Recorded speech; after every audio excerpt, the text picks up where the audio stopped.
Hey everybody, this is a quick video in case you have the new Sony SRS-XV500 wireless party speaker and you need to do a hard reset to the factory default settings on it.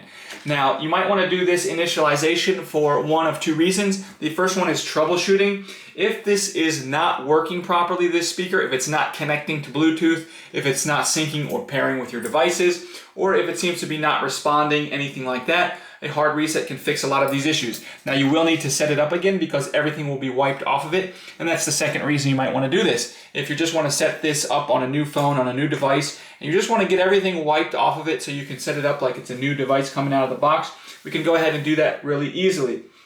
All we need to do is make sure that the speaker is on, and in the while the speaker is on, we're going to come and find the play button and the mega bass button, and we're going to press and hold those two buttons for at least 5 seconds until the speaker turns off. Once that happens, the speaker will be reinitialized, and then you can just turn it back on and set it up as a new speaker. Super thanks for watching.